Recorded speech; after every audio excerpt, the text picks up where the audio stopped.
L'histoire commence avec Shiro, un jeune homme menant une vie ordinaire, mais au fond de lui, il aspire à autre chose. En allumant la télé, il est soudainement transporté dans un lieu mystérieux où il rencontre Seinen, un homme qui se révèle être le gardien du système solaire. Shiro le prend pour un extraterrestre, mais Seinen précise qu'il est plus proche d'une divinité. Il lui montre la planète Melius, expliquant que, quoi qu'il fasse, sa civilisation ne cesse de s'effondrer. Il explique qu'il lâche parfois une perle sur une planète qui se transforme en une vague de changement. Il annonce à Shiro qu'il sera cette perle, destinée à transformer Manias. Il lui révèle aussi que Shiro est déjà décédé et que s'il ne va pas sur Manias, son âme finira par disparaître, ce qu'il sidère complètement. Sein lui assure qu'il ne le laissera pas les mains vides, lui offrant n'importe quelle capacité spéciale qu'il désire. Il dote Shiro de la magie, puis lui demande s'il a d'autres besoins. Shiro demande alors un partenaire mignon, et Seinen lui répond d'être patient car il le rencontrera en temps voulu. Il améliore aussi les compétences de détection de Shiro car les matériaux de ce monde se vendent à prix d'or. Seinen lui fournit également un sac bien pratique pour y ranger toutes ses trouvailles. Le corps de Shiro commence à s'estomper, alors Seinen lui attribue rapidement le reste de ses capacités, se disant qu'il en a peut-être un peu trop fait. Shiro se réveille à Mantias et décide de chercher d'abord d'autres personnes. Il aperçoit un village au loin, mais se dit que s'il y va les mains vides, il n'aura même pas de quoi manger. Il se souvient que Seinen lui a donné un coup de pouce pour sa magie de détection, alors il essaie de l'activer, mais ça ne marche pas. Il se demande s'il ne prononce pas la mauvaise formule, alors il essaie différents mots, et finit par trouver la bonne commande qui lui révèle l'emplacement de tous les matériaux. Il ramasse tout ce qu'il trouve, mais il est déçu car tous les matériaux sont de faible rang. Il trouve une pierre qui lui plaît, pensant que c'est une rareté, mais il est choqué de voir que même si c'est du caca, c'est très bien noté. Un homme nommé Marlowe, assis à l'extérieur du village, est surpris par la taille de Shiro. Il le prend pour un guerrier, mais Shiro lui dit qu'il est juste là pour vendre les matériaux qu'il a ramassés. Marlowe lui explique qu'ils n'ont pas de boutique spécifique pour tout lui acheter, mais il l'oriente vers le magasin général. En entrant dans le village, Shiro est gêné car tout le monde le fixe intensément. Il arrive au magasin où un vieil homme, Jérôme, lui demande ce qu'il fait là, n'ayant jamais vu Shiro auparavant. Il lui montre le caca qu'il a trouvé, ce qui stupéfie Jérôme, qui lui en offre 5 pièces d'argent. Shiro, lui, n'a aucune idée de sa valeur. Il demande à Jérôme le prix d'une nuit à l'auberge, qui est de 500 raves, sachant qu'une pièce d'argent vaut 1000 raves. Shiro est alors sidéré par la valeur de son caca. Jérôme lui demande de tout lui montrer, et en voyant la quantité de choses qu'il possède, il se demande bien ce que Shiro fabrique dans leur petit village. Alors il répond qu'il est juste de passage. Jérôme lui propose un travail, aller récolter du Misralor dans la montagne de l'Est. Jérôme lui offre 360 000 raves pour tous les matériaux que Shiro possède, mais ce dernier n'arrive pas à croire la somme qu'il gagne pour une seule journée de travail. Jérôme lui recommande d'être prudent en allant à la montagne, car des monstres pourraient surgir. La nuit, alors que Shiro s'allonge dans sa chambre, Ellie, une employée de l'auberge, lui apporte de l'eau chaude, précisant que cela lui coûtera 30 raves par utilisation. Il ne comprend pas ce qu'il doit en faire, alors elle lui dit de se laver le corps. Mais il lui demande s'il y a un endroit où il peut prendre un bain, et elle lui révèle que seuls les nobles disposent de telles installations, ce qui le surprend. Elle ajoute que quelques mages peuvent là se nettoyer avec de la magie, et même s'ils n'en ont pas ici, il est excité et la paix. Après son départ, il se nettoie le corps avec de la magie, et même s'il est stupéfait par la commodité, il reste insatisfait, préférant un bon bain. Le lendemain, alors que Shiro part récolter d'autres matériaux, il tombe sur un cadavre, ce qui le terrifie et le fait chuter. En examinant le corps, il trouve une lettre de sa sœur, lui disant de rester en sécurité, ce qui le rend triste. Il creuse donc une tombe avant de partir. Après cela, il crée une barrière pour se protéger du danger. Une fois installé, il commence à cuisiner, et en prenant une bouchée, il est surpris par le goût délicieux. Shiro se dirige ensuite vers la forêt des arbres blancs, aussi appelée la forêt du dragon ancien, où des monstres peuvent l'attaquer à tout moment. Il illumine la forêt avec sa magie et scanne les environs, mais ne voit aucun Misralor. Il est perplexe car il n'y a ni monstre ni être vivant, ce qu'il fait se demander si c'est parce qu'il sent mauvais. Mais peu importe, tant qu'il peut faire son travail sans encombre. Il sort en courant de la forêt et tombe d'une falaise, mais il parvient à prononcer une commande qui le fait voler et lui permet d'atterrir en toute sécurité. Il voit beaucoup de minerais autour de lui, mais il ne trouve toujours pas le moindre Mizralor. Il détecte une lecture de minerai, mais il sent le sol trembler à cause d'un tremblement de terre. Alors il sait qu'il doit agir vite. Il lance une boule de feu sur un rocher et le fait exploser, ravi d'avoir enfin trouvé le Mizralor, mais il décide de continuer à explorer. Il finit par trouver un lac, et en scannant l'eau, il est choqué de voir qu'elle est de rang SS. Il comprend que l'eau est imprégnée du mana de l'ancien dragon, qui devait vivre là il y a longtemps. Mais soudain, le dragon Voldus se réveille et émerge de l'eau. Shiro s'excuse d'avoir empiété sur son territoire, et le dragon est surpris qu'il puisse résister à sa pression. Shiro se présente, ce qui étonne Voldus, car il perçoit une puissance magique écrasante émanant de cet humain. Il remarque que le pouvoir de Shiro est aussi fort que le sien, alors il lui demande de l'aider à faire revivre son enfant. Voldus lui offre du Mizralor en échange. Shiro se demande où est l'œuf, et quand il le sort de l'eau, il est surpris par sa taille gigantesque. Il n'a aucune idée de ce qu'il doit en faire, alors Voldus lui dit d'y verser sa magie. Shiro pense qu'il devrait le chauffer, puisque c'est un œuf, mais celui-ci commence à aspirer toute son énergie magique, tandis que Voldus se contente de rire. Alors que Shiro s'évanouit, il voit un garçon qui remarque qu'une personne normale s'enfuirait après avoir vu un dragon, mais Shiro, lui, était déjà en train de changer les règles. Il mentionne qu'il bricole le monde depuis des centaines de milliers d'années et est agacé par la rapidité avec laquelle Shiro a provoqué un tel changement, alors il décide de réduire les bénédictions qu'il a reçues. Au réveil de Shiro, il voit que l'œuf a éclos et un petit dragon bondit vers lui. Voldus précise qu'il a déjà un vrai nom, mais lui dit de lui donner un surnom. Shiro la nomme alors Bee. Voldus lui dit de parcourir le monde à sa guise. Shiro se demande comment Voldus peut confier son enfant à quelqu'un qu'il vient de rencontrer, mais le dragon lui explique que c'est parce que Shiro est plus fort que lui. Alors que Voldus retourne dans l'eau, il frappe le sac de Shiro avec de la magie, mais avant de partir à l'aventure, Shiro nettoie Bee, car elle sent un peu fort. En sortant de la grotte, Bee est excité et commence à voler partout, n'ayant jamais vu l'extérieur. Mais Shiro sait qu'il est dangereux de traverser la forêt la nuit, alors il décide de monter un camp. Il sort un verre d'eau de son sac pour Bee et réalise que Voldus a utilisé la magie pour relier son sac au lac afin que Bee puisse boire autant d'eau de mana qu'il lui faut pour grandir. Il lui donne un deuxième verre, mais elle lui dit de le boire à sa place. Après cela, Shiro crée une barrière avec des pierres magiques. Il sait qu'elles sont censées être précieuses, mais il peut les fabriquer facilement. Il se prépare un repas, mais voyant Bee Beaver, il lui donne aussi une gamelle. Quand Bee essaie de manger le plat, elle se brûle la langue, et Shiro lui rappelle qu'il lui avait dit de faire attention. Bee mange à nouveau, après que ça ait refroidi, et Shiro est ravi qu'elle aime ça. Ça aurait été ennuyeux si sa partenaire ne buvait que de l'eau, alors il est content qu'il puisse manger les mêmes choses.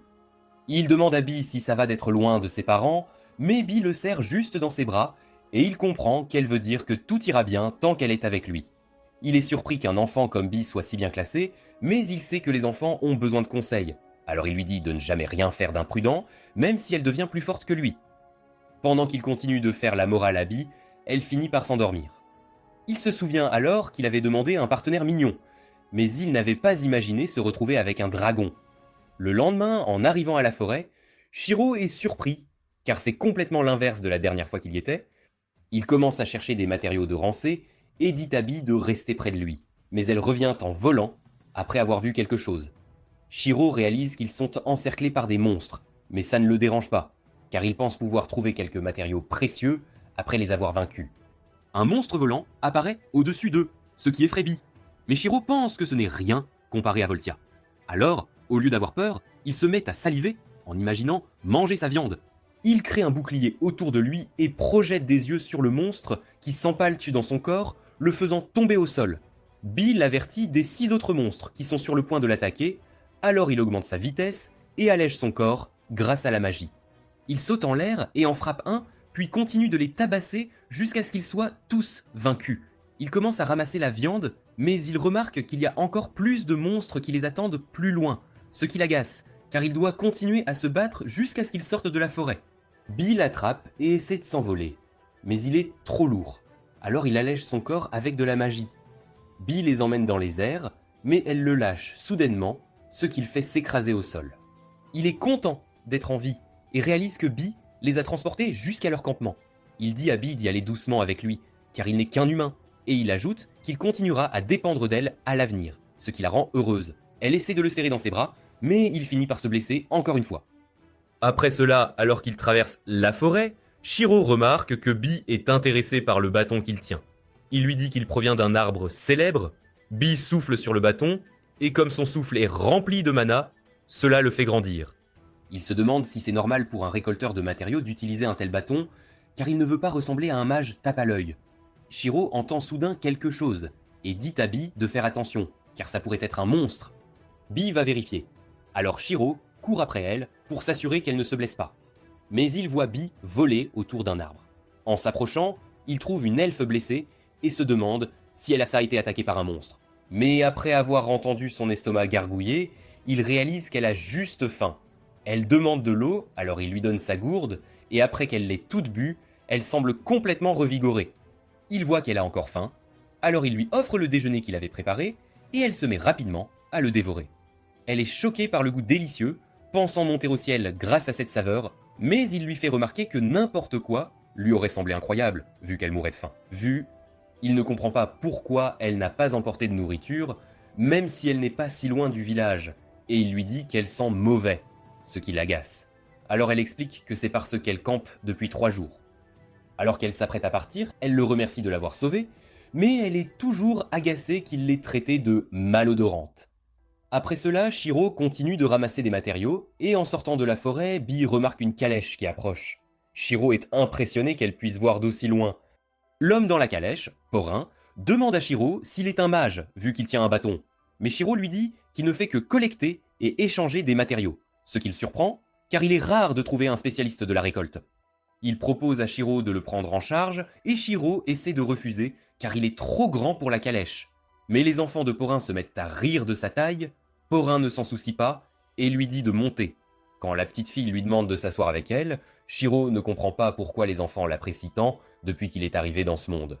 Il s'excuse de prendre trop de place, mais il ne s'en soucie pas, car c'est une règle dans leur village de s'entraider en cas de besoin. Il leur demande ce qu'ils auraient dit fait s'il avait été un bandit, mais ils savent que ce n'est pas vrai, car s'il avait été dangereux, leur objet magique se serait déclenché. Ils remarquent quelque chose dans les vêtements de Shiro et lui disent de leur montrer ce qu'il cache. Mais il hésite à révéler Bee, car c'est un monstre. Cependant, ils lui disent qu'il est normal pour les aventuriers d'avoir des monstres avec eux. Alors il dit à Bee de sortir. Les enfants la trouvent extrêmement mignonne, tandis que leurs parents se demandent s'il est un chevalier dragon, puisqu'il transporte un dragon. Il explique qu'il a trouvé un œuf de dragon, ce qui les surprend encore plus, car il ne pensait pas que c'était possible de les faire éclore. La nuit, alors qu'ils décident de monter le camp, Shiro dépose des pierres magiques pour éloigner les monstres. Il précise que si quelque chose s'approche, Bee les alertera, ce qui les rassure. Il propose de préparer le dîner pour les remercier de leur aide. En sortant les ingrédients, il pense dans ce qu'il est un mage, mais il leur dit que son sac est juste un objet magique. Après qu'il ait préparé le dîner, tout le monde n'en revient pas du goût délicieux. Mais Shiro remarque que quelque chose ne va pas avec Porin. Alors il lui demande s'il n'a pas aimé la nourriture. Mais Porin pleure de joie, tellement c'était bon, ce qui fait rire Shiro. Alors qu'il profite de la soirée avec tout le monde, il repense à l'époque où, sur Terre, il n'avait jamais réalisé à quel point c'était agréable de dîner en compagnie plutôt que seul. Le lendemain, Elisa, la femme de Porin, demande à Shiro ce qu'il fait, et il répond qu'il nettoie juste ses ciseaux. Alors elle remarque que les gens qui prennent soin de leurs outils font toujours du bon travail. Au moment de partir, Shiro demande la permission à Porin de conduire la calèche, et ce dernier est surpris, car Shiro se fait immédiatement apprécier de la licorne. Ils arrivent au village, et en se disant au revoir, Shiro les remercie de l'avoir transporté. Il demande à Marlowe ce que Porin fait dans la vie. Marlowe explique qu'en hiver, Porin se rend dans les régions plus chaudes pour tisser, et son retour signifie que le printemps est arrivé. Il mentionne que Porin a toujours du mal avec la nourriture, car il n'y a pas de chasse, ce qui fait comprendre à Shiro pourquoi il a pleuré après avoir mangé sa cuisine. Après cela, Shiro montre à Jérôme toutes les choses qu'il a ramassées, et il pense qu'en plus de tout ce que Jérôme avait demandé, il a aussi ajouté un minerai magique misérable. Il se demande comment Jérôme va réagir. Après l'avoir fixé un moment, Jérôme lui demande où il l'a trouvé, car c'est un objet légendaire. Il explique que quelques minerais magiques misérables pourraient remplacer toutes les pierres magiques utilisées dans le royaume, ce qui choque Shiro, car il ne pensait pas que c'était si précieux. Il mentionne qu'il est tombé dessus par accident, mais Jérôme pense que même si ça lui était tombé aux pieds, le fait qu'il l'ait ramassé signifie qu'il a à la fois de la chance et de l'habileté. Jérôme lui dit qu'il manque de bon sens et qu'il devrait aller dans une ville appelée Belkheim, bien plus grande que le village. Là-bas, il pourra obtenir des informations et apprendre comment fonctionne le monde. Il dit à Shiro qu'il ne peut pas acheter le minerai magique, car il est trop précieux, mais qu'il y aura des boutiques à Belkem qui pourront le gérer. Il ne veut pas que Shiro parte, mais il pense que s'il se fait un nom, cela rendra aussi leur village célèbre et que son magasin prospérera également. La nuit, Shiro se renseigne sur ce qu'est une guilde et sur les différents rôles des aventuriers. Il décide donc de rejoindre une guilde à Belkaïm, car son objectif a toujours été de voir le monde. Devenir aventurier lui permettra de le faire tout en gagnant de l'argent. Il décide de rester au village quelques jours et se demande ce qu'il peut faire avec le minerai magique, puisque Jérôme ne l'a pas acheté. Il veut aider le village et a une idée. Il utilise le minerai pour transformer une lanterne en objet magique, et il est ravi de voir son idée fonctionner. Pendant les jours suivants, Shiro se promène dans le village, profitant de son temps.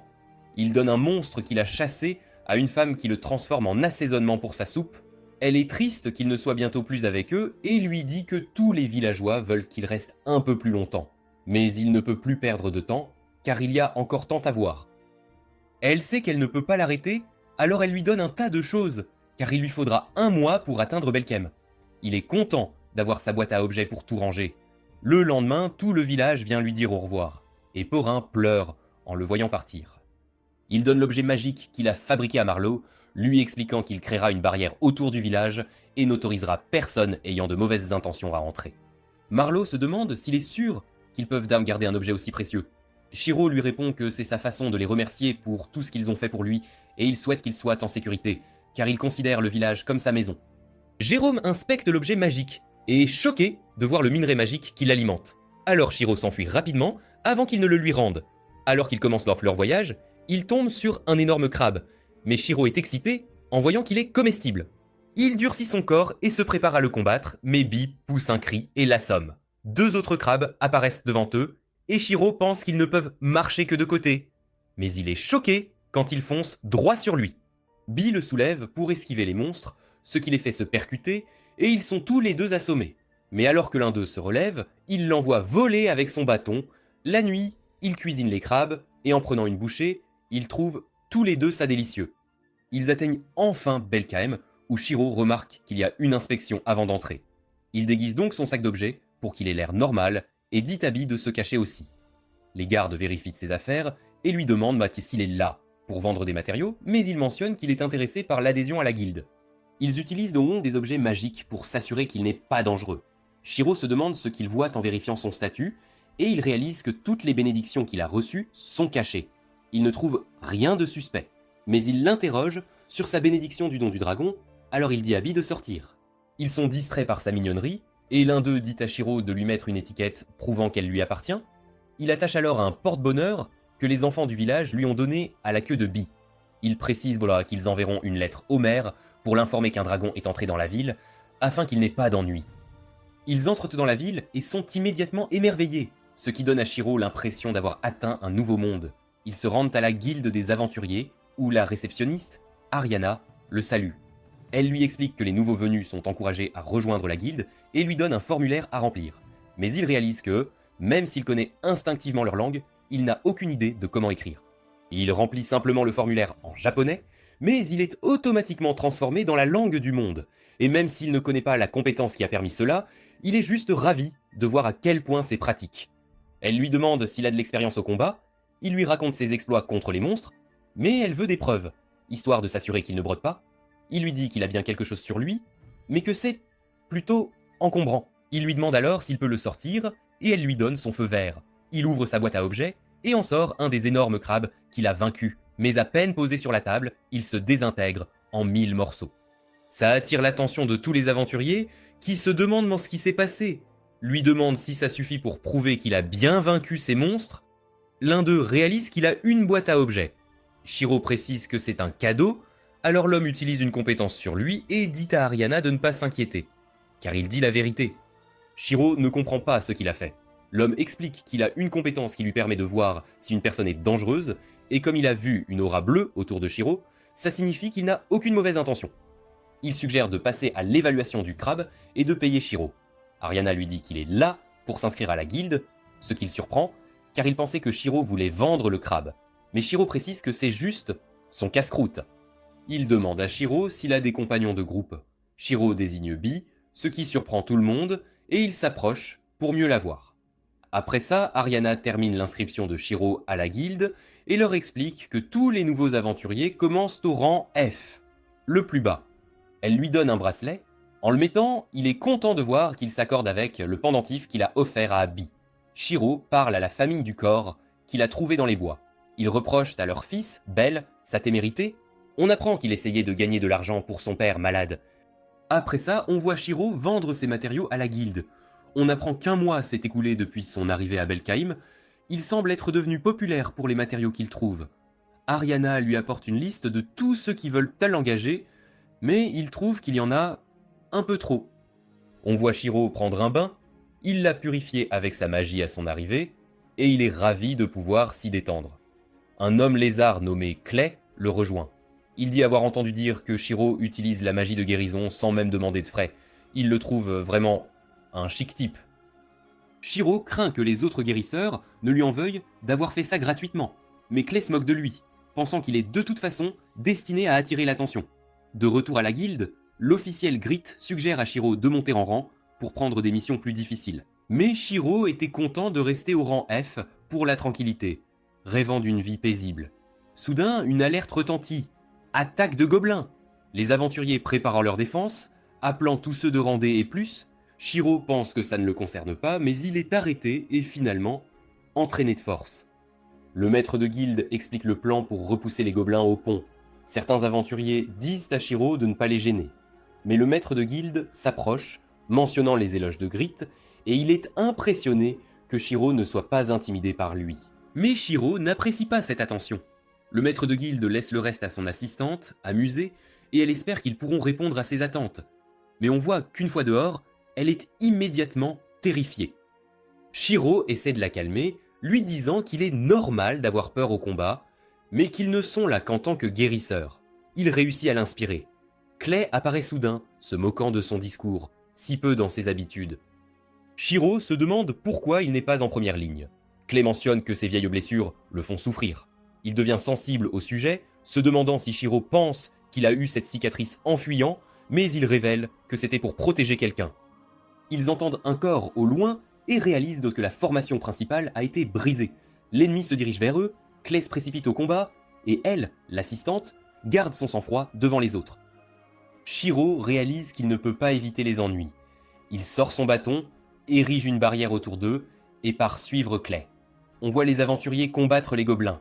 Certains passent, mais Shiro arrive en courant, utilise sa magie de durcissement sur son corps, et en envoie un valser. Bee élimine le reste avec son éclair. Les aventuriers les remercient de leur aide. Shiro se demande comment ils ont pu être repoussés si loin. Ils expliquent qu'un sergent gobelin est apparu, provoquant l'effondrement de la ligne de front. Il commence à pleuvoir. On voit Clay se battre seul, mais sa vieille blessure le fait souffrir. Il est sur le point d'être attaqué, mais Shiro arrive juste à temps. Il rappelle à Clay que sa blessure se réveille avec la pluie et pense qu'il devrait en débattre en retraite. Mais le sergent gobelin apparaît et il réalise qu'ils doivent se battre. D'autres gobelins apparaissent. Clay est prêt à se sacrifier, mais Shiro lui demande si sa blessure a une signification particulière pour lui. Il mentionne qu'il la déteste, car c'est un rappel de sa folie. Alors Shiro propose de la guérir complètement. Bee élimine quelques gobelins avec son éclair. Shiro en profite pour jeter l'eau de Voltias sur Clay et lancer sa magie de guérison. La blessure sur son dos disparaît, mais il se transforme aussi, sentant une puissance traverser son corps, disant à Shiro qu'il s'occupera du reste. Après ça, le maître de guilde se demande qui est vraiment Shiro, mais celui-ci mentionne qu'il n'est qu'un aventurier de rang F. Alors le maître de guilde décide de ne pas insister et lui dit qu'il sera récompensé pour ce qu'il a fait. On voit Clay redevenu normal. Il se demande ce que Shiro lui a fait. Shiro explique qu'il a utilisé l'eau de Voltias, pensant que ça accélérerait la guérison. Clay est surpris d'entendre parler de sa rencontre avec un dragon ancien. Clay se demande aussi qui il est. Shiro pense qu'il n'a pas interdiction de révéler sa vraie identité, mais réalise que ça n'attirera que plus d'attention. Clay s'excuse et décide de ne pas insister, mais Shiro choisit de lui faire confiance et révèle qu'il vient d'un autre monde. Clay est complètement choqué. Shiro essaie d'expliquer comment il a été réincarné après sa mort. Clay a du mal à y croire, mais il note que Shiro l'a transformé en Triton Dragon, l'ancêtre noble des hommes lézards. donc il n'a d'autre choix que de le croire. Il a peur de tout détruire avec ce pouvoir. Shiro lui dit de ne pas s'emballer et Clay trouve qu'il est bien trop décontracté avec tout ce qu'il fait. Shiro demande à une forgeronne nommée Rebel si elle vend des ciseaux pour la cueillette. Elle explique que non, mais que son maître pourrait peut-être l'aider. Elle l'emmène chez son maître. En chemin, il voit des forgerons et les trouve incroyables. Elle lui parle de son rêve de forger une épée digne d'un héros. Il rencontre son maître, Grusus, et elle présente Shiro comme le cueilleur de matériaux dont tout le monde parle. Grusus réalise donc qu'il est populaire. Elle note qu'il pourrait les aider à obtenir de l'Hildrower pour l'épée qu'ils présenteront à l'exposition, mais Grusus s'oppose à son idée, car il pense qu'il est trop dangereux de l'envoyer à la mine de Ryuhei. Ils commencent à se disputer. Grusus lui rappelle que leur approvisionnement en minerai a chuté, car des démons vivraient dans la mine. Il lui dit que les forgerons doivent dévaloriser les vies humaines et ne devraient pas mettre Shiro en danger juste pour le minerai. Elle pleure en entendant ça, lui disant d'oublier tout ce qu'elle a dit. Mais Shiro a tout entendu. Il réalise leur situation et se porte volontaire pour chercher le minerai, à condition que Grusus le récompense avec une paire de ciseaux. Grusus est choqué que Shiro risque sa vie pour le minerai, mais Shiro assure qu'il peut gérer la menace dans la mine et sort un bras de crabe géant. Grusus sait que ça appartient à un monstre, que même les aventuriers de rang B ont du mal à vaincre. Il est donc convaincu que Shiro peut gérer la menace et lui permet d'accepter la mission. Après ça, on voit Shiro dans une calèche. On apprend qu'il doit traverser un village pour atteindre la mine de Ryuhei. Il réalise que Bi veut manger du crabe. Il lui dit qu'ils n'en ont pas, mais note qu'il a la même envie. Il descend de la calèche et voit un marchand de chevaux. Il pense alors à voyager à cheval, mais il voit l'elfe qu'il a sauvé se disputer avec le marchand. Elle a demandé un cheval blanc, mais il lui a donné un corbeau géant. Le marchand explique que dans la région, toutes les créatures de transport sont appelées chevaux. Shiro réalise qu'elle cherche un Pégase blanc et lui dit qu'elle pourrait en trouver un dans le royaume nain de Vazriel. Elle décide d'y aller. Shiro réalise qu'ils se dirigent au même endroit, mais il pense à récolter des matériaux en chemin. Il observe les bois et voit qu'ils sont remplis de champignons comestibles, mais il aperçoit aussi des fleurs pour soigner les blessures. Alors il commence à les cueillir. Mais il entend un bruit étrange et réalise que ça vient du ventre de l'elfe. Il lui donne de l'eau et de la nourriture, lui disant que c'est la deuxième fois qu'il la sauve, mais il réalise qu'elle sent encore terriblement mauvais, alors il utilise sa magie pour la nettoyer, et elle se sent merveilleusement bien. Elle se présente comme Brel et le remercie de l'avoir sauvée 2 fois, mais il lui dit juste de prendre soin d'elle et se prépare à partir. Elle note que les elfes ne paient pas la gentillesse par l'ingratitude, alors elle propose de l'aider. Bi l'apprécie, alors il lui permet de les accompagner jusqu'à la prochaine ville. Il continue d'explorer les bois, et elle lui dit qu'elle a trouvé des excréments d'animaux, mais il sait que ce n'est qu'une pierre. Elle lui montre aussi un champignon vénéneux, et rit quand il lui dit ce que c'est. Il pense que son âge mental est le même que celui de Bi. Elle propose de ramasser du bois de chauffage, car il se fait tard. Il lui dit qu'ils peuvent utiliser ces pierres magiques au lieu d'un feu de camp.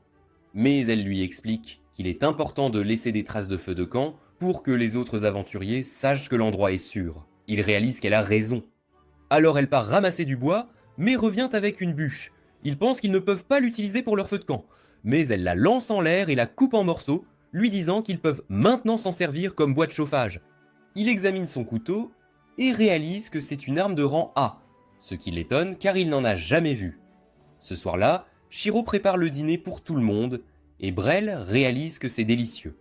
Elle se demande s'il se dirige vers Vazriel. Il lui parle de sa mission et lui demande pourquoi elle veut aussi y aller. Elle révèle qu'elle veut trouver un Pégase blanc pour sa sœur. Elle pense lui devoir quelque chose pour la nourriture, alors il lui dit de lui servir de garde du corps. Elle est surprise que ce soit tout ce qu'il veuille d'elle, et accepte son offre. Mais après ça, il a du mal à dormir, car ses compagnons sont trop bruyants. Le lendemain, ils atteignent un village et mangent dans un restaurant où la serveuse leur sert de la nourriture naine. Shiro mentionne que c'est délicieux. Brel lui parle d'un homme lézard qu'elle connaît, qui porte le titre de roi dragon honoraire. Il apparaît derrière Shiro, qui réalise qu'elle parlait de Clay. Elle lui dit qu'ils ne se sont pas vus depuis des lustres. Il n'est pas content que Shiro ait quitté la ville, sans un mot. Shiro note qu'il a informé la guilde avant de partir, mais Clay lui dit qu'il leur a donné une explication vague. Shiro lui parle de sa mission. Clay note que la mine de Ryuhei est dangereuse, mais Shiro pense que la quête en vaut la peine, car Grusus lui a promis des ciseaux en récompense. Il pense que Grusus lui donnera d'autres objets s'il réussit. Clay le trouve naïf, mais Shiro explique que les ciseaux sont importants pour les cueilleurs. Clay décide de l'accompagner, révélant qu'il veut visiter Vazriel pour faire réparer sa lance. Brel note qu'elle voyage avec Shiro en tant que garde du corps. Alors, Clay la rejoint. Shiro sait qu'ils sont tous deux des guerriers habiles, mais il ne se sent pas à l'aise en leur présence. Ils atteignent Vazriel où ils voient des gens faire la queue à l'entrée. Mais Clay parle à un des gardes qui les autorise immédiatement à entrer. Shiro se demande pourquoi ils sont traités comme des VIP. Le garde les accueille dans le royaume nain, mais dit à Clay que le roi veut le rencontrer. Shiro lui demande s'il connaît le roi. Clay explique qu'ils ont une relation compliquée, mais le garde note que c'est le héros qui a sauvé le royaume du roi de la foudre. Clay mentionne qu'il n'a rien fait d'héroïque et révèle que les nains étaient autrefois forcés de payer un tribut au seigneur démon, mais celui-ci s'est enfui dès qu'il l'a vu. Le garde montre à tous une statue qu'ils ont faite pour Clay, mais il est embarrassé, car elle ne lui ressemble pas du tout. Il rencontre le roi Zorwad. Mais Clay lui demande pourquoi sa statue est ridicule, et Brel réalise qu'ils sont proches. Shiro se présente formellement, mais Zorwad lui dit qu'il n'y a pas besoin de formalité. Shiro lui donne une lettre de Grusus. Il la lit et réalise que Shiro veut entrer dans la mine de Ryuhai. Il le met en garde contre les démons qui y vivraient. Clay dit à Zorwad de ne pas s'inquiéter, car lui et Brel protégeront Shiro. Alors Zorwad leur dit de découvrir la vérité derrière les démons de la mine. Le chef réceptionniste de la guilde des aventuriers, Zambo, les guide à travers les tunnels. Il réalise qu'il fait trop sombre, alors Shiro utilise son sort pour créer une boule de lumière. Il utilise aussi son sort de repérage, expliquant qu'ils ne se perdront pas, car sa magie affiche leur position sur la carte. Il commence à chercher l'île Drowor, mais voit que la réaction minérale dans la zone est faible. Tout le monde sent des monstres approcher, alors ils se préparent au combat. Ils sont attaqués par des araignées géantes, Clay empoignarde une, tandis que Shiro utilise son sort pour paralyser l'autre et dit à Brel de l'achever. Alors, elle la tranche en deux et commence à célébrer, mais il trouve qu'elle a l'air dégoûtante, couverte de sang. Ils continuent à chercher et atteignent une impasse, mais Shiro sait qu'il y a de l'île Drahor à l'intérieur des murs. Alors il dit à tout le monde de reculer pendant qu'il crée une barrière autour de sa cible et la pulvérise avec son sort d'éruption. Il voit pof des cristaux partout. Zambo note que ce sont des veines d'Ildrit, tandis que Shiro les scanne, réalisant que c'est la forme cristallisée de l'île Drahor. Mais il voit soudain quelque chose approcher, et se prépare à l'affronter. Zambo mentionne que c'est le démon dont tout le monde parle. Shiro dit à ses compagnons qu'il s'en occupera, et note que c'est sa proie, mais on voit que c'est un crabe géant, et il a hâte de le manger. Il célèbre avec Bi, mais le crabe l'attaque. Clay lui dit que c'est un monstre de rang A, un crabe triangulaire. Lui et Brel se préparent à combattre, mais Shiro les arrête. Il dit à Bi de le couvrir pendant qu'il active ses buffs et charge. Bi utilise son attaque sonique pour étourdir le crabe pendant qu'il le frappe avec son bâton. Mais il résiste au coup et le repousse. Il essaie de l'écraser, alors Bi utilise sa compétence pour geler sa patte et il scanne son corps pour trouver ses points faibles. Il invoque des aiguilles de glace et elle les entoure de son sort de vent, tandis qu'il mentionne qu'il est temps de mettre fin au combat. Il les lance sur les points faibles du crabe et il est figé sur place, ce qui impressionne Zambo et Brel. Mais Clay se demande pourquoi Shiro n'a pas laissé ses gardes du corps intervenir. Shiro réalise que Clay est contrarié, alors il explique qu'il ne voulait pas abîmer les parties comestibles du crabe avec leurs armes. Clay comprend qu'il veut le manger, mais rappelle à Shiro que lui et Brel sont ses gardes du corps, il devrait apprendre à compter sur eux au combat. Il s'excuse pour ses actions. Il récolte les veines d'Ildrit dans la zone, mais il note qu'il reçoit toujours de fortes lectures plus loin, donc il devrait en trouver plus en allant plus profond.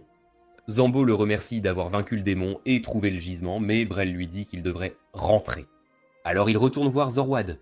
Shiro lui dit qu'ils ont réussi à vaincre la plus grande menace de la mine, mais Zorwad veut savoir s'il dit la vérité. Alors il sort les restes du crabe de sa boîte à objets. Ça provoque un tremblement de terre en touchant le sol, et Zorwad est surpris par sa taille gigantesque. Il félicite Shiro de l'avoir vaincu et note qu'il mérite une récompense. Mais Shiro mentionne qu'il veut juste le crabe. Après ça, Brel mentionne qu'ils ont chacun reçu 3 millions de raves, mais Shiro ne pense toujours qu'à manger le crabe. Le lendemain, Brel reçoit un Pégase blanc en récompense et mentionne qu'il est parfait. Le garde donne sa lance à Clay, qui réalise qu'elle a été réparée, mais Brel note qu'elle doit rentrer chez elle, car le Pégase est destiné à sa sœur. Elle mentionne qu'elle doit une fière chandelle à Shiro, mais il lui dit qu'ils sont déjà quittes, puisqu'il a eu un crabe grâce à leur accord. Clay lui dit que leur calèche est arrivée. Ils disent au revoir à Brel, qui leur dit qu'ils se reverront avant de s'envoler. Ils retournent à la guilde des aventuriers. Ariana leur demande s'ils ont formé une équipe. Shiro essaie d'expliquer que non, mais Clay lui dit qu'ils ont décidé de faire équipe. Elle est excitée en entendant ça, et part faire son rapport à sa supérieure, tandis que Shiro se demande pourquoi Clay lui a menti. Alors il explique qu'il a décidé de garder un œil sur lui, car il n'a nulle part où aller. Bee est heureuse de l'avoir dans l'équipe. Shiro pense que ce n'est pas une mauvaise idée. Il parle à Clay du nom de leur équipe, et il décide aussi de l'appeler la Brigade Azur Noir. Shiro retourne voir Grusus et lui montre la veine d'Hildrith, lui demandant si c'est le matériau dont il a besoin, mais il reste sans voix, alors Shiro se demande si quelque chose ne va pas. Mais Grusus et Ribble sont fous de joie de voir l'Eldrith et commencent à pleurer, disant à Shiro qu'ils sont ravis de l'avoir engagé. Grusus note qu'il n'a pas vu d'Eldrith depuis plus de 100 ans. Shiro sait que sa qualité est parfaite, mais il ne s'attendait pas à ce qu'il soit si ému en la voyant. Ribble pense qu'ils ne pourront jamais le rembourser, car il leur a apporté beaucoup d'Hildrith. Mais il leur rappelle qu'il a juste besoin d'une paire de ciseaux, et leur dit de gagner le concours en utilisant les pierres qu'il leur a données. Quelques jours plus tard, on voit Shiro boire avec Clay, quand un homme ours nommé Wade les interrompt et leur dit qu'ils ont reçu une convocation de quelqu'un d'important. Shiro voit le sceau sur la lettre. Clay lui dit que c'est le blason de la maison Lusaleva qui gouverne le territoire. Shiro ne veut pas la lire, pensant que ça va lui attirer des ennuis, alors il fait semblant d'être malade. Mais Clay sait qu'il ment, et Wade note que le seigneur Lusaleva est une bonne personne. Alors Shiro ouvre la lettre et réalise qu'elle est adressée à lui et à Clay, leur disant de se rendre au manoir du seigneur pour qu'ils puissent les récompenser de leurs exploits. Clay est surpris de voir son nom dans la lettre. Wade révèle que le seigneur a entendu parler de leur équipe et a décidé de les convoquer tous les deux. Shiro pense que le seigneur cache ses vraies intentions et craint qu'il ne lui prenne Bee. Mais Wade explique qu'il n'est pas ce genre de personne. On voit Shiro et Clay dans la calèche d'un noble. Shiro se demande pourquoi les gens les fixent. Clay explique qu'être convoqué par un seigneur est le rêve de tout aventurier, car un noble peut changer leur vie en les soutenant. Ils arrivent au manoir où un majordome nommé Raymond les accueille. Les servantes s'inclinent à leur entrée. Mais ils rencontrent une fille nommée Tiaris qui mentionne qu'elle avait hâte de rencontrer Bee et dit à Shiro de la lui remettre. Mais il refuse, alors elle explique que les dragons sont des créatures nobles et qu'il n'est pas digne d'en posséder un, n'étant qu'un roturier. Il la scanne et réalise que c'est la fille unique du seigneur, ce qui explique son caprice. Mais comment diable va-t-il la gérer, celle-là ? Il s'agenouille et lui demande pourquoi elle veut ça. Elle révèle que Bernard lui a dit de la lui prendre et de tenir bon s'il refusait. Il comprend que Bernard est le coupable, mais il n'a même pas la moindre idée de qui est ce Bernard. Il explique qu'il ne peut pas donner Bee à Tiaras, car elle fait partie de sa famille. Tiaras se sent coupable d'avoir voulu la lui prendre et s'excuse. Mais Bee lui sourit, alors Tiaras pense qu'elle lui a pardonné. Shiro se demande pourquoi elle veut un dragon. Elle explique qu'elle veut le montrer à sa mère, son père les interrompt, et Shiro s'étonne de sa jeunesse. Il se présente comme Belmont, et invite Shiro et Clay à prendre le thé, s'excusant du comportement de sa fille. Clay se demande pourquoi il les a convoqués. Belmont révèle qu'il a besoin d'eux pour aider sa femme, alitée depuis 6 mois. Il a entendu des rumeurs sur les pouvoirs de guérison de Shiro, et croit qu'il peut guérir un malade en un instant. Il supplie Shiro de sauver sa femme. Il explique que Tiaras voulait un dragon, croyant que ça aiderait sa mère à guérir. Il admet qu'elle est un peu naïve, mais il sait qu'elle a un cœur pur. Shiro craignait de tout gâcher, en essayant de soigner la femme de Belmont, mais il sait qu'il ne peut pas se permettre d'offenser un seigneur, ça pourrait lui attirer de gros ennuis. Il accepte d'aider Belmont qui le conduit à sa femme, Meltyria, et lui dit qu'il a amené l'homme au pouvoir de guérison. Shiro se demande s'ils peuvent éclaircir la pièce. Mais Belmont explique qu'elle est sensible au soleil. Shiro la scanne et réalise qu'elle souffre de nombreuses maladies. Belmont lui demande s'il peut la guérir. Shiro explique qu'il peut traiter les symptômes, mais il ne sait pas s'il peut guérir son empoisonnement à l'ivore, n'en ayant jamais entendu parler. Il demande à Belmont s'il lui fait confiance, rappelant qu'il n'est qu'un aventurier lambda. Elle dit ne pas s'attendre à un miracle. Mais elle veut serrer Tiaras dans ses bras à nouveau. Belmont lui dit alors de faire tout ce qu'il faut pour la sauver. Clay se demande si Shiro utilisera le sort qu'il a employé pour le guérir, mais Shiro explique que Meltyria pourrait ne pas survivre s'il l'utilise, car il consume le mana de la cible. 2. Il décide de commencer par ses yeux, voulant éclaircir la pièce, il utilise son sort de guérison pour lui insuffler lentement du mana. Il lui dit d'ouvrir les yeux, et elle réalise que sa vision est revenue à la normale. Il utilise ensuite sa magie pour nettoyer la pièce et ouvrir les fenêtres. Elle est folle de joie de revoir le soleil, et Clay félicite Shiro de l'avoir guéri. Mais Shiro sent que quelque chose ne va pas et suggère de changer de pièce. Belmont les emmène ailleurs, où Shiro révèle que Meltyria a été empoisonnée par l'ivatoxine. Il pense que quelqu'un dans le manoir essaie de la tuer. Il explique qu'il ne peut pas la guérir complètement, car il ne comprend pas comment l'empoisonnement à l'ivore affecte le corps. Il pense qu'il leur faut un antidote pour la sauver. Belmont mentionne qu'il n'y en a pas, l'ivore étant un poison interdit, perdu dans le temps. Mais Shiro pense qu'ils peuvent en fabriquer un s'ils trouvent de la toxine. Clay fait remarquer qu'ils ne savent pas où la trouver, mais Belmont a une piste. Il montre à tous d'anciens documents compilés par ses ancêtres. Il ne peut les comprendre car ils sont écrits en script ancien, mais Shiro, grâce à ses compétences, les lit et utilise sa capacité de recherche pour trouver le livre mentionnant le poison Ivor. Il commence à lire et tous réalisent que c'est le journal de voyage d'un aventurier qui a trouvé la fleur d'Ivor près d'un rocher en forme de cheval, au bord d'un lac. Clay mentionne qu'il reconnaît l'endroit et que c'est près d'un village nommé Asget. Shiro décide donc de s'y rendre. Avant de partir, Shiro place un cristal à l'extérieur du manoir, craignant que quelqu'un ne tente de nuire à Altaria en leur absence. Tiaras s'excuse de son impolitesse. Il admet que ces mots étaient désagréables, mais lui dit d'être fier d'avoir réalisé son erreur, car cela l'aidera à grandir. Il mentionne qu'en son absence, quelqu'un pourrait essayer de la convaincre qu'il est un méchant. Il lui dit d'en parler à son père si cela arrive. Il part avec Clay et utilise son sort pour les faire voyager plus vite, mais ils sont surpris par son efficacité. Ils atteignent une zone aride. Clay mentionne que c'était autrefois une terre agricole, et Shiro se demande ce qui s'est passé. Il voit le lac à proximité, mais s'étonne qu'il ne puisse abriter aucune vie. Shiro le scanne et réalise qu'il contient une toxine. Les villageois leur demandent ce qu'ils font là. Shiro explique qu'ils sont des aventuriers et qu'ils ont accepté une requête pour collecter des matériaux rares. Mais les villageois ne leur font pas confiance. Alors Clay leur montre son brassard, prouvant qu'il est un aventurier de rang A. Shiro commence à leur poser des questions, mais un garçon nommé Ganza tombe à genoux. Shiro réalise qu'il est mal nourri et demande aux autres ce qui leur est arrivé. Ils l'emmènent à leur village et révèlent qu'il y a 10 mois, les couleurs du lac ont soudainement changé et les poissons ont commencé à mourir, alors ils ont décidé de ne plus en boire. Mais un marchand nommé Ngok a proposé d'aider le village s'il lui donnait une fleur dorée en échange. On apprend que c'est la fleur divine transmise dans leur légende. Son emplacement est un secret du village, mais ils ont accepté de donner à Ngok une fleur chaque mois en échange de 60 barils d'eau, mais ce n'est pas suffisant pour arroser les cultures, ce qui explique pourquoi personne ne mange bien. Shiro réalise que la fleur divine est... aussi. Il pense que Ngok est maléfique, mais les villageois ne le croient pas, car il a été si gentil avec eux. Alors Shiro explique que leur lac est empoisonné, et il pense que Ngok est derrière tout ça. Il ajoute que la fleur d'Ivor est toxique, ce qui choque les villageois. Il sait que Ngok les fait souffrir, alors il est déterminé à le faire tomber. Il ordonne à Bee d'utiliser sa magie spirituelle, ce qui provoque la pluie. Les villageois sont stupéfaits, pensant que c'est une bénédiction des cieux. Il sort son bâton et purifie les villageois avec sa magie, avant de réparer tout le village, et il mentionne qu'il a de la nourriture pour tout le monde. Après leur repas, le chef du village remercie Shiro pour tout ce qu'il a fait pour eux, mais il note qu'ils ne peuvent rien lui donner en retour.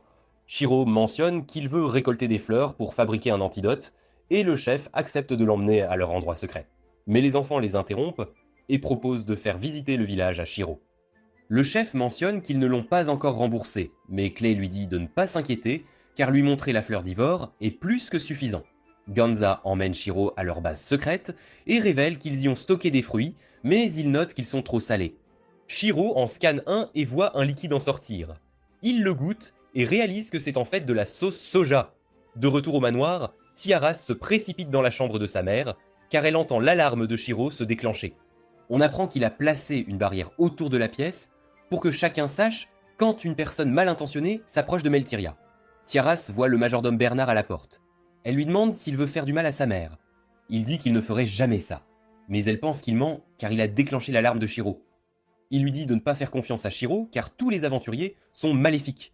Mais Tiaras est convaincu que c'est une bonne personne. Bernard lui rappelle comment il a servi sa famille.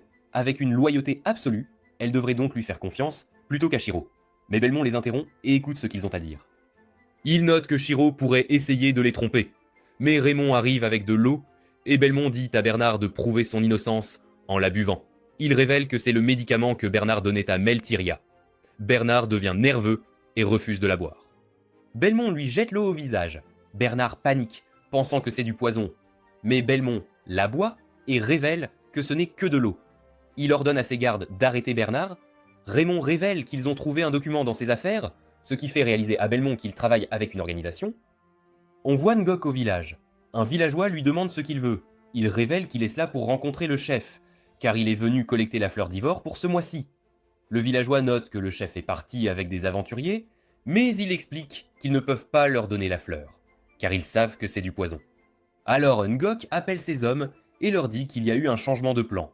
Pendant ce temps, le chef guide Shiro à travers une grotte. Quand ils atteignent les fleurs d'Ivor, Shiro est émerveillé par la vue.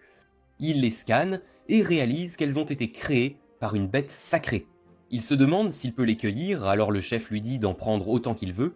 Il en prend une, prévoyant de l'utiliser pour l'antidote, mais un villageois les rejoint soudainement et rapporte que le village est attaqué.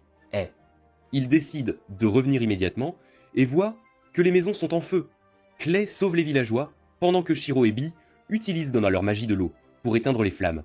Ils sont contents que personne n'ait été blessé. Le villageois révèle que Ngok a mis le feu car ils ne lui ont pas donné les fleurs d'Ivor qu'il demandait. Le chef réalise que Genza a disparu. Une femme révèle que Ngok l'a emmené. Shiro utilise sa capacité pour fouiller la zone. Il voit qu'il y a un fort à proximité où près de 100 voyous se sont rassemblés.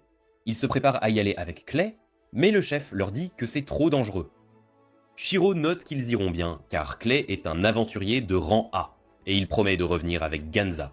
Bee voit les voyous faire la fête et le rapporte à Shiro, mais Clay est en colère qu'ils fassent la fête après avoir brûlé un village innocent. Shiro lui dit qu'ils ne peuvent pas simplement charger le fort, car les voyous pourraient exécuter Ganza s'ils les voient. Il élabore un plan. Il utilise son sort de dissimulation pour les rendre invisibles. Il se faufile devant les gardes et réalise brave que son plan fonctionne à merveille. Ils commencent à chercher, mais ne trouvent pas Ganza. Clay note qu'ils doivent forcer Ngok à révéler son emplacement. Ils entendent des voyous parler de la façon dont ils ont pris Ganza, et on apprend qu'ils veulent l'interroger pour trouver les fleurs d'Ivor. Ils discutent de la façon d'augmenter le prix du poison Ivor en répandant des rumeurs selon lesquelles il aurait donné à Meltyria une maladie incurable. Mais Ngok les interrompt et leur dit de ne pas parler de leur plan secret. Mais Shiro et Clay ont tout entendu. Clay note qu'il ne peut plus se retenir, alors Shiro lui dit de tabasser les voyous. Clay fait irruption dans la pièce et commence à attaquer les voyous. Ngok panique et dit à l'un d'eux d'apporter son arme secrète. Il dit à Ngok qu'ils ne peuvent toujours pas le contrôler, mais Ngok lui ordonne de le faire quand même. Shiro lui demande où il peut trouver Ganza. Ngok révèle qu'il le cache dans l'autre bâtiment, mais il se demande à qui il parle, car il pensait que c'était un de ses hommes. Shiro cherche un autre bâtiment et voit un voyou garder une pièce. Bee propose de s'en occuper. Elle le charge de front et le projette à travers la porte. Shiro la félicite de l'avoir mis hors d'état de nuire. Il voit Ganza enfermé dans une pièce, alors il le libère et lui dit qu'il est temps de rentrer à la maison.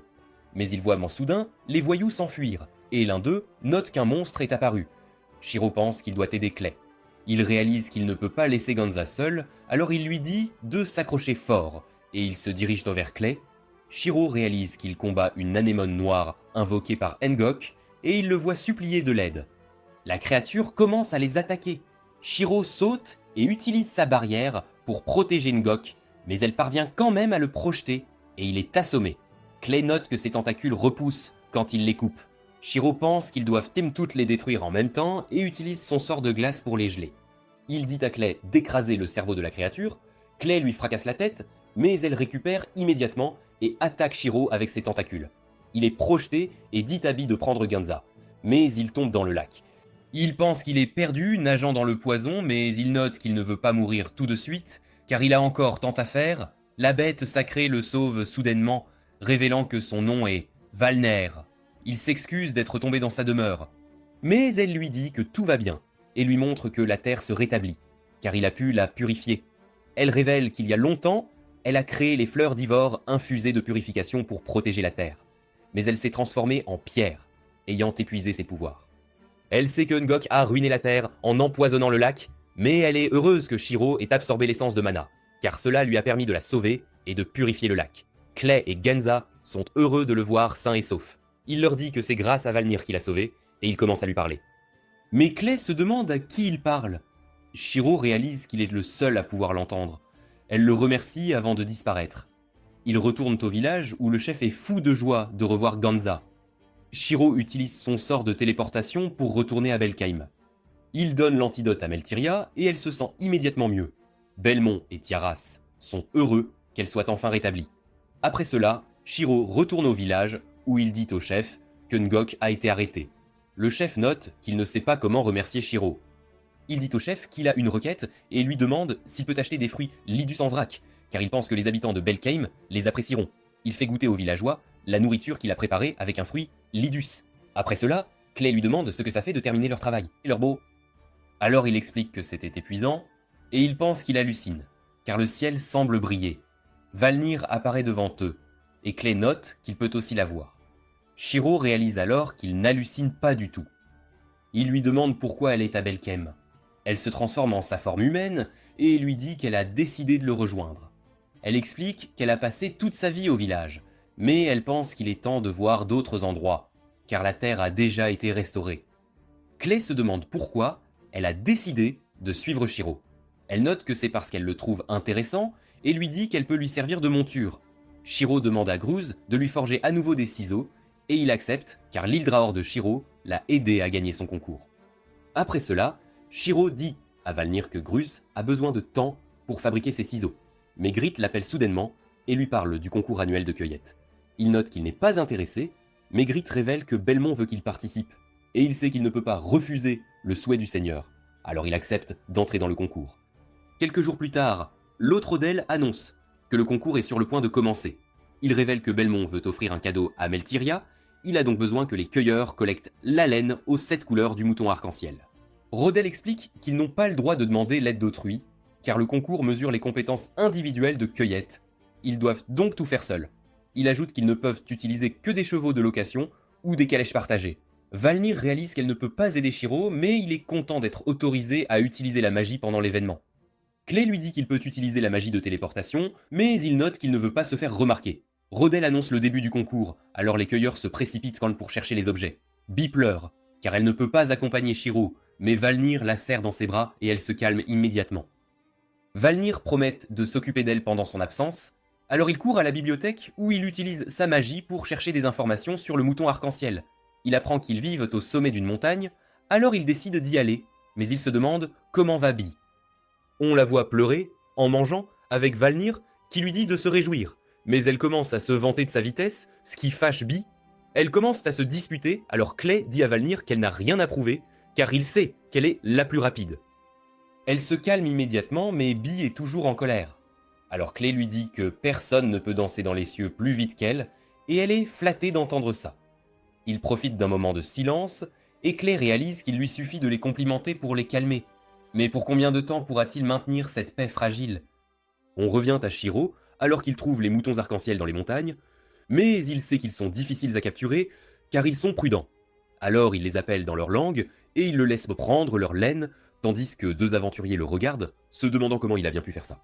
Il retourne à Belkheim, et Rodel annonce qu'il a gagné le concours. Étant le premier cueilleur à revenir avec la laine arc-en-ciel, à la guilde, Rodel dit à Shiro qu'il a atteint le rang FB, un titre spécial donné aux polyvalents, autorisé à accepter des missions de rang F à B. Shiro réalise qu'il peut toujours accepter des missions de ses clients habituels, mais Rodel note que s'il livre quelque chose au-delà de la qualité attendue, il sera payé davantage.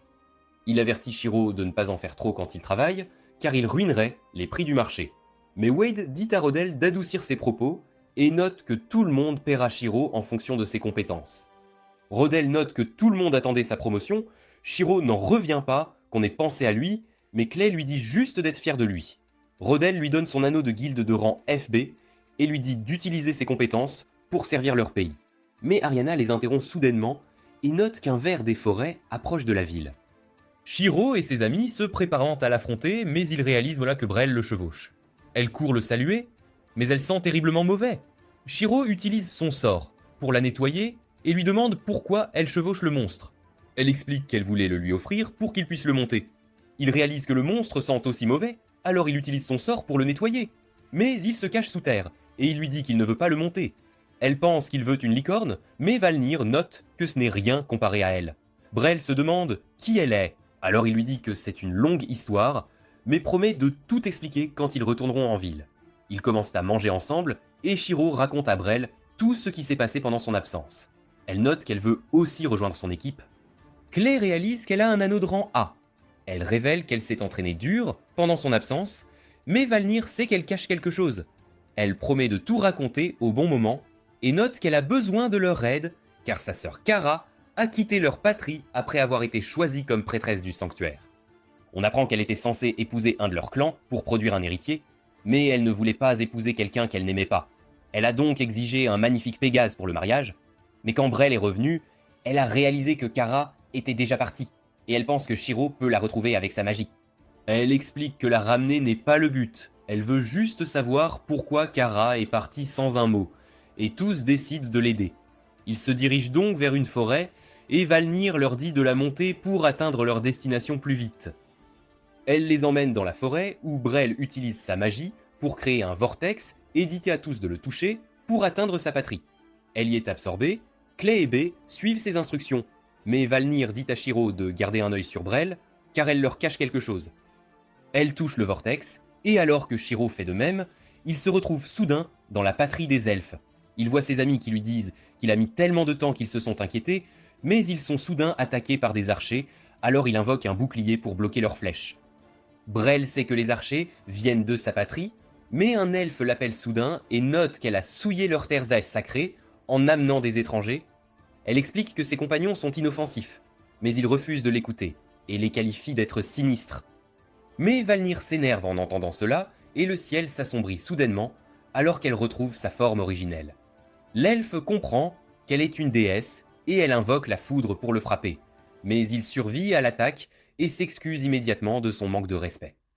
Elle note que les elfes sont déchus, ne reconnaissant plus sa puissance, mais Shiro réalise qu'ils ne peuvent l'entendre, leur magie étant trop faible. L'elfe se demande ce que son groupe fait là. Alors Shiro explique qu'ils sont des aventuriers et note que Brel est un membre important de leur équipe. L'elfe se présente comme Lilkar et note qu'il est un guerrier qui protège leur patrie, mais il leur dit qu'il les guidera au village. Ils traversent les bois et atteignent le village, mais Clay tousse, l'air étant désagréable. Shiro sait que c'est de la pollution de mana, et Lilkar leur dit de se purifier à la source avant d'approcher le grand arbre. Mais Shiro note qu'il veut faire une offrande. Il active son sort de purification, mais il est surpris quand il touche tout le monde dans la zone, et ils se sentent tous incroyablement bien, les impuretés de mana ayant disparu. Il se demande pourquoi le mana dans le village est extrêmement dense, et il commence à grimper le grand arbre, alors que Brel note que seuls les hauts elfes et les VIP peuvent entrer au palais au sommet. Elle révèle qu'elle est une haute elfe et explique qu'elle n'est pas autorisée à aller dans le monde extérieur, alors il réalise qu'elle a enfreint les règles. Mais Shiro lui dit que ce n'est pas grave, elle a sûrement eu ses raisons, et il note que les vieilles règles ne conviennent pas toujours aujourd'hui. Alors elle devrait juste vivre sa vie comme elle l'entend. Les autres sont d'accord avec lui, et elle les remercie de comprendre sa situation, révélant que c'est le secret qu'elle leur cachait. Ils atteignent le palais, où une elfe nommée Ember les accueille, et Brel lui dit qu'elle veut rencontrer son frère aîné. Ils prennent le thé en l'attendant, et quand il arrive enfin, Brel se précipite pour le saluer, mais Shiro se demande pourquoi il a l'air d'un gamin. Brel révèle que son nom est Orkesto, et note qu'il est leur gouverneur, mais il s'agenouille devant Valner, sachant qu'elle est une déesse. Il s'excuse de l'impolitesse de Lilkar, mais il sait que Shiro est choqué par sa taille. Alors il explique que c'est à cause de leur lignée maudite. Brel explique qu'elle voulait sauver leur village de la malédiction, car cela pourrait mener à leur extinction, mais il lui dit de se calmer et s'excuse du comportement de sa sœur. Mais Shiro lui dit qu'il veut essayer quelque chose, car il sait que le mana est dense dans le village. Il crée une pierre de mana et dit à Orkesto de la toucher et de dire « départ ». Alors il suit les instructions de Shiro et elle s'envole vers le ciel. Tout le monde réalise que l'air devient plus facile à respirer, l'objet purifiant le mana, et Orkesto pense que Shiro est celui mentionné dans la prophétie. Il lui montre les mots anciens transmis chez les hauts elfes qui mentionnent que tous souffriront quand le sang sacré s'estompera, mais quelqu'un au sang différent ramènera la vie sur Terre. Orkesto croit que le sang sacré fait référence aux hauts elfes, tandis que Shiro est celui au sang différent, mais il pense que ce n'est pas le cas, tout ce qu'il a fait, c'est purifier les épaisses particules de mana. Ce soir-là, Shiro interroge Brel sur la malédiction, mais elle reste silencieuse, alors Amber explique qu'elle affecte tous les hauts elfes. Elle note qu'elle est apparue chez les nourrissons il y a plusieurs générations et a empêché leur corps de se développer correctement, mais elle a commencé à tuer tous leurs nouveau-nés il y a 50 ans. Elle pleure en révélant qu'ils ne savent pas ce qui la cause et note que son bébé est mort à cause d'elle, mais Shiro n'est pas sûr que ce soit vraiment une malédiction. Shiro rencontre la reine Malkaria, qui lui dit qu'il a une couleur intéressante, mais elle est surprise de voir Bi et se demande s'il est un enfant des dragons anciens. Elle le remercie d'avoir retiré les particules de mana dans le village, mais il se demande s'il y a eu un tremblement de terre quand le mana a commencé à s'épaissir. Alors elle révèle que le tremblement de terre était si puissant que la rivière a changé de cours. Et il pense que ce qui l'a causé a pu réveiller le monstre qui perturbe maintenant le flux de mana. Après cela, Shiro parle à ses amis et note qu'il vient d'apprendre qu'il n'est pas celui au sang différent. Il crée une barrière qui empêche le son de s'échapper et révèle qu'il a scanné les corps des hauts elfes, mais il a appris qu'ils ont tous des anomalies génétiques. Il demande à Brel qui est le mari d'Amber, elle révèle que c'est son frère jumeau, et il réalise que les hauts elfes ne sont pas maudits, mais des générations de mariages consanguins ont ruiné leur génétique. Il note qu'ils doivent introduire du sang extérieur pour résoudre le problème, et Brel pleure en réalisant qu'ils peuvent mal sauver sa lignée, mais il sait qu'il sera difficile de renverser une ancienne tradition. Il demande à Valnir de lancer un avertissement divin, et elle explique qu'elle se fiche des elfes, mais il lui dit de le faire pour son ami. Alors elle note qu'ils doivent chercher la déesse elfe, Libelle, et dit à Brel d'arrêter de pleurer, mais elle réclame de la nourriture à Shiro en compensation. Dalnir cherche Libelle, mais ne la trouve pas. Alors Brel se demande si Libelle se cache. Mais Shiro note qu'ils doivent recueillir des informations. Bril mentionne que la guilde des aventuriers de Diamas est proche, et Clay note qu'elle est populaire sur le continent, mais ils ont presque aucun contact avec les étrangers. Shiro pense qu'ils ont des informations sur la zone, alors il décide d'y aller avec ses amis, et il rencontre la maîtresse de guilde Sarah, qui leur dit qu'elle a toujours voulu les rencontrer. Mais elle commence à flirter avec Brel et Shiro, un peu mal à l'aise devant ce spectacle, consulte le tableau des requêtes. Il voit une quête pour récolter des champignons oreilles de chat, et Sarah révèle qu'il pousse dans un endroit appelé le creux de Keto. Mais les particules de mana y sont devenues si denses que personne ne peut y entrer. Clé pense qu'il devrait y jeter un œil, et Brel révèle qu'elle y est déjà allée. Elle peut donc leur montrer le chemin. Le lendemain, Shiro accepte la quête, et Valener les emmène au creux de Kito. Mais il réalise que le mana devient plus dense. Alors Shiro donne ses outils magiques à ses amis. Il voit des monstres morts à l'entrée, et Brel se demande ce qui leur est arrivé. Mais elle a soudain du mal à respirer. Clay se précipite pour l'aider, mais il commence aussi à suffoquer, et Shiro réalise que c'est à cause des particules de mana. Alors il sort son bâton et active son sort de purification, ce qui fait disparaître les particules de mana, ainsi que les corps des monstres. Mais Valnir sait que les particules s'accumuleront à nouveau bientôt, alors Shiro dit à ses amis d'utiliser les outils magiques qu'il leur a donnés, et une lumière entoure leur corps, tandis qu'il explique que cela les protège du mana puissant. Clay réalise que les monstres ont été tués par le mana, s'échappant du creux, et Shiro sait qu'il est résistant au mana, mais il craint que cela ne blesse Valnir. Il dit donc à Valnir d'attendre pendant qu'il lui fabrique un autre outil magique, mais elle se transforme en une minuscule humaine et note qu'elle peut tenir dans la portée protectrice de l'outil sous cette forme. Shiro invoque une boule de lumière et ils commencent à explorer le creux, alors que Brel dit à tout le monde de rester près d'elle pour ne pas se perdre. Elle réalise que l'endroit a l'air différent, et ils voient un monstre bloquant leur chemin, mais elle note qu'elle n'a jamais rien vu de tel auparavant. Il lui crache de l'acide, alors elle saute en arrière, mais ils réalisent donc qu'ils sont encerclés par des monstres. Alors ils travaillent ensemble pour les éliminer. Clay note qu'il y en a trop, et Shiro prévoit de les anéantir. Mais il dit à Brel de le mener d'abord à une zone ouverte. Elle saute par-dessus les monstres et s'enfuit avec ses amis. Et ils atteignent une impasse, mais Shiro dit à tout le monde de rester près de lui. Il active sa barrière désespérée, qui continue de s'étendre, et elle détruit tous les monstres sur son passage. Brel est impressionné par ses pouvoirs, mais Clay note que c'était un peu excessif. Il a même changé la forme du creux. Ils font une pause, et Shiro demande à Brel jusqu'où va le creux. Elle note qu'ils sont à peu près à mi-chemin de l'hôtel, dans la partie la plus profonde. Clay se demande si c'est dédié à Libelle, mais elle explique que personne ne sait à quoi il servait, car son design est différent, alors Shiro se demande s'il a été fait pour sceller quelque chose. Il continue d'explorer le creux, et il voit Nae l'hôtel entouré de champignons poils de chat, mais Shiro réalise que le mur derrière l'hôtel s'est effondré, se demandant si c'est à cause du tremblement de terre.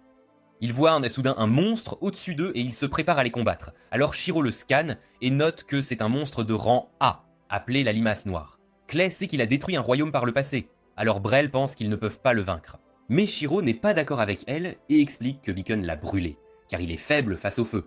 Clay se transforme alors qu'il se prépare à l'affronter, et Valnir promet de les soutenir. Alors Brel décide de se battre à leur côté. Shirou renforce tout le monde avec ses sorts, et B brûle le monstre avec ses flammes. Mais il récupère immédiatement et commence à l'attaquer. Clay charge et coupe ses tentacules, mais il se régénère instantanément et il commence à attaquer Clay et Bee en même temps. Shiro réalise qu'il utilise ses antennes pour suivre leurs mouvements et il dit à Brel de les détruire. Alors elle charge le monstre, il utilise ses tentacules pour l'attaquer, mais Shiro la protège avec son sort d'explosion et elle parvient à couper ses antennes. B le frappe avec ses flammes, mais il réalise donc que ce n'était pas suffisant pour le tuer et il lance ses tentacules dans toutes les directions. Shiro réalise qu'il doit le déshydrater, alors il utilise sa magie pour lui lancer du sel et son corps commence à fondre. Il essaie de s'échapper, mais Clay se précipite et l'achève, et il continue d'explorer le creux. Il voit Dech les ossus de la limace noire attachés au plafond, et Clay note qu'ils sont sur le point d'éclore, mais Shiro les scanne et apprend que la lumière du soleil les tuera.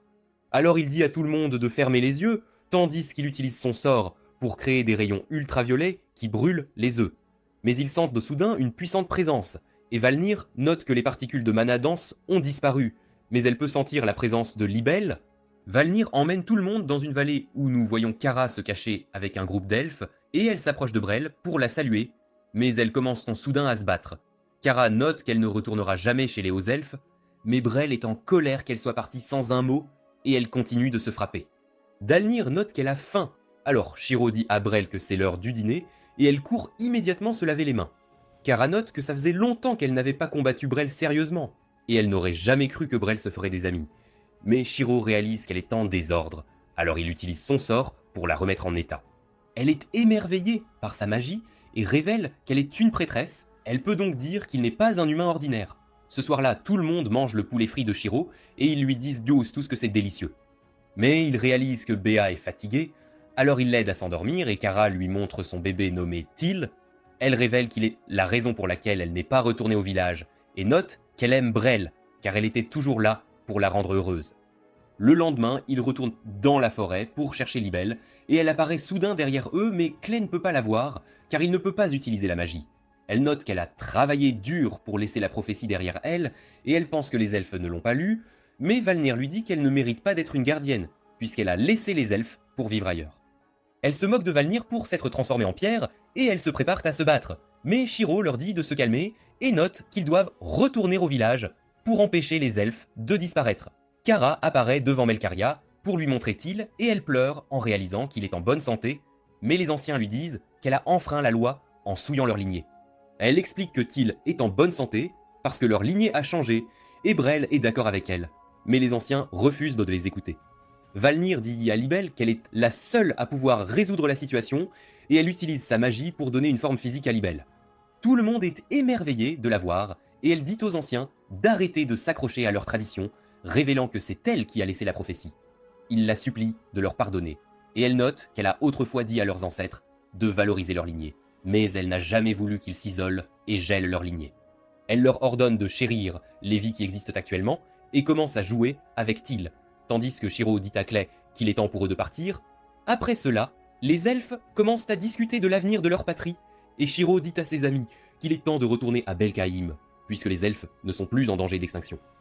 Clay se demande ce qu'il devrait en faire de Brel, alors Shiro explique qu'elle doit encore prendre part aux discussions, et il ne veut pas l'entraîner avant que tout soit réglé. Shiro se prépare à partir avec Clay et Valnir, et les elfes les remercient pour tout ce qu'ils ont fait. Mais Brel veut qu'ils restent un peu plus longtemps, alors Shiro explique qu'ils doivent rapporter les quêtes accomplies à la guilde. Elle devient triste en entendant cela, mais Clay lui dit qu'ils sont toujours des camarades, et Shiro lui fait ses adieux. Il retourne à Belkaïm, où il récupère les ciseaux qu'il a commandés, et prend des requêtes de guilde pour leur groupe.